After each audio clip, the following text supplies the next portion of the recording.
Hey guys, it's me, Daniel. Welcome to a new Ark picks and bans and best plays, tips and tricks video. But before we come to the next Ark, I want to share something with you about last Ark. Because, yo, look at this. This is a true survivor over here. We have mid-December, end of December, and this flower here is still surviving in our garden, so to say. So what I was going to share with you, and this is something very important. I learned something new last Ark. Do you see this? This is stage 270. It was a problem stage with ticks and bosses. And the solution to the stage was to use Hive and binary stars. Binary stars splits your vortexes into two. So if you're playing with two vortexes, they are split into four, right? See, there's four vortexes rotating on the field. And this was a necessary card to win the stage. But why was it necessary? The reason why is because binary stars suck. They hit the enemies less frequently and deal less damage. And because the healing ticks are getting hit less from the vortexes, the pull effect from the vortexes, the time under pull, so to say, is reduced. So the healing ticks dropped down faster, died in base faster, and they didn't die onto the bosses. Therefore, they didn't heal the bosses. So that was the first reason why the binary star was necessary in order to beat the stage at low ATK. I'm not talking about 3000, 4000, 5000 ATK. I mean, if you have high ATK, congratulations, it doesn't matter pretty much how you play, you will just win. But if you are playing at the edge, free to play or semi-free to play, as a small dolphin with a diamond pass or with two passes, then you have to try to maximize things. And this is how you do it with binary stars. But there was another thing to it. And that was, I figured this out. It makes a difference if your vortex is on the left compared to if your vortex is on the right. Okay, the distance from the middle is the same. The boss spawn could also be the same, but it makes a difference. Why? I thought about this for a while because I figured out, why am I not able to get the bosses down compared to people with similar ATK? Not as low as ATK as I had. I had 2121 ATK. My last arc was super difficult. First 2 days I was stuck. I had work. Yeah, I couldn't grind much. So I don't want to whine here. So just let me explain. The reason why it makes a difference if the vortex is on the left compared to the right is the vortexes on binary stars are spinning clockwise, right? They are spinning from left to right around the clock.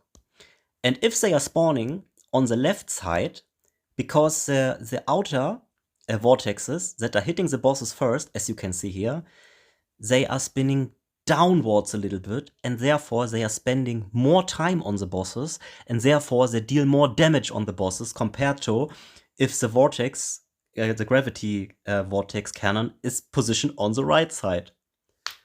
Wow. I tried for hours with the vortex on the right, and I get closer and closer with my ATK to the range where I thought, okay, now it has to be possible, or I should be close to kill the bosses, but they had like 1.5 HP bars left, and I was, what is happening here? And then I figured out, if I place him on the left side, everything changed. Of course, you are still in the hands of RNG. Things have to line up, but if your gravity vortex cannon is positioned on the right, you have a way harder time to finish the stage. So that was my learning from last arc. I hope you will profit from this in next arcs, maybe if the same constellation of towers will be played. Okay, guys, so that was it for the last arc part. Let's come to the next arc. I have good news for us. Thunderbolt is available with life erosion, so we'll be able to melt down bosses quite easily. We have anti-heal in play, we have 30% HP from bosses subtracted. The only thing that is a little bit bad, so to say, is EM Shock is on the ban list, so no 2 times 10% HP subtracted from all bosses on the battlefield. But we will be able to kill them anyway, because we have the full energy detonation combo available. Energy detonation Just in case you didn't know, let me show you this nice little card. We have Burn on the one hand, is the Ignition Chain on Skyguard, and then we have on Laser Energy Detonation. We need both. We need Burn and Energy Detonation. See here, all lasers hitting enemies with burn effect will trigger an ignition explosion. And if all enemies are sitting in one place and the laser hits the whole mob blob multiple times, it causes a quadrillion energy detonations and everything dies. How do we place all mobs in one place? Place. We use Gravity Vortex with Portal. Portal, very important. If you don't have Portal, uninstall. No, then you just try to fish Portal. Range helps a lot. Duration is also nice to speed up the grouping process a little bit, but range is kind of mandatory, I'd say. And then we also have Black Hole. And what I figured out recently is that the black hole size makes a difference in grouping speed. Because the larger the vortex is and the more area it covers on the battlefield, the faster it groups up everything. And you save here something between 10 up to 20 seconds in time. And these 10-20 seconds can be make or break in your runs. And the size of the gravity vortexes also affect the collapse explosion from Skyguard. Do you remember all the small vortexes that spawn if rockets impact somewhere? That is done by Skyguard, and you need by Skyguard collapse explosion. So guys, that was a lot of talking. If you have questions, let me know, and otherwise see you in next arc. You can prepare now quite nicely. Oh, I forgot something. Sorry about that. What is the force tower in line that we play? In case we have enemies that are immune to paralyze, we play either Hive or Beam. I think Hive with Pulse Wave. No, I think you can go either way. Beam could be a little bit more damage. You have vulnerability. I know we have vulnerability from laser anyway. Hive is a Mirror Guardian, so 2 Guardians, each has Laser Shot and Charge Shot. It's close.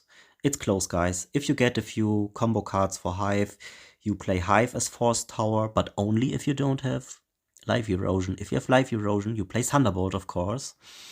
But we are talking Spiders and Stingers here that are immune to Life Erosion and Paralyze. So you play Hive or Beam. Both are good options.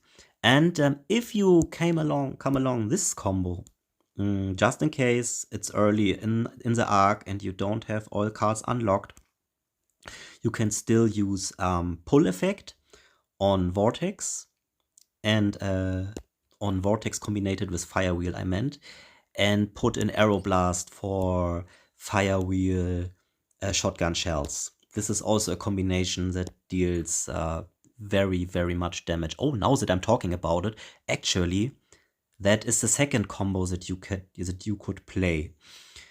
I don't really know actually which one deals more damage, Energy Detonation or Firewheel, Aeroblast, and Gravity Vortex. I have a video of this, so let me show it to you real quick. Heading here to my YouTube. By the way, I'm an official YouTube partner now. If you want to and you want to support me financially a little bit, for $4 you can enter a membership on my channel and get additional perks from it, like emergency coaching in Ark tricky situations. So, but what I wanted to show you is, let me scroll down here a little bit. Where is the Brazilian damage combo? There it is. Sorry for the loud sound if it was loud. So what you see here is Aeroblast, Firewheel, and Gravity Vortex. Gravity Vortex enables pull on Firewheel. Aeroblast enables shotgun shells on Firewheel. And this deals huge amounts of damage. It's also an option. I don't know how good it is. Super late game. We're talking stage 250, 270. 260, also very high. I don't know how good it is. Super late. We will figure it out, guys. But you have some options to progress. And yeah, if you have questions, let me know. See you on the next video.